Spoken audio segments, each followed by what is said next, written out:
Stroke itu balapan sama waktu. Tahu berapa lama waktu emasnya? Teman-teman, stroke itu bisa menyerang siapa aja. Orang terdekat aku yang aku kenal banget itu ada tiga. Yang satu itu namanya Paman Ari, yang kedua itu ada Ibu Tama, dia ibunya rekan kerja aku, yang ketiga nenek aku sendiri, teman-teman. Dan ini macam-macam, dia ada yang penyumbatan, ada yang pecah pembuluh darah, teman-teman. Nah, ternyata apa sih berapa lama sih waktu yang bisa menyelamatkan untuk penyakit stroke, teman-teman? Nah, jadi saat gejala stroke itu muncul, teman-teman, itu terjadi juga sama orang-orang terdekat aku tadi yang aku sebutin. Itu adalah wajah mencong, bicara pelo, tangan kakinya mendadak lemas. Nah, kita hanya punya waktu emasnya itu berapa? 4,5 jam, teman-teman. Ini kata dokter juga.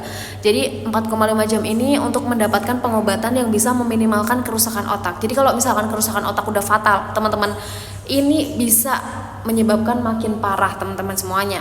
Nah, jadi kita nggak boleh nunggu gejala itu hilang sendiri.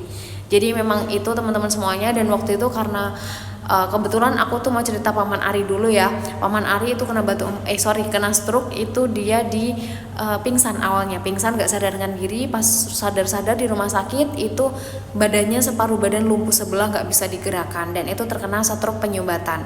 Dan waktu itu takut kalau gak bisa pulih, takut kalau gak bisa kembali seperti semula, dan akhirnya nyari cara ketemu sama sebuah herbal karena pengen pengobatan alternatif juga. Dan waktu itu dibantulah sama herbal, namanya herbal Zerifa. Di sini benar-benar ngebantu beliau banget, yang beliau tadi susah untuk ngapa-ngapain ya. Di seminggu kok jalan 2 minggu itu kok ngerasa mulai signifikan, mulai enakan.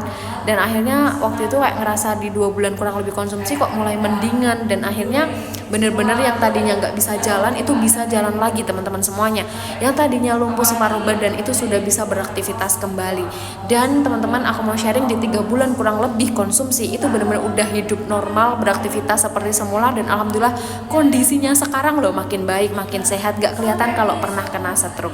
Nah, teman-teman, semoga ini bisa menjadi gambaran ya untuk teman-teman semuanya. Semoga sehat selalu.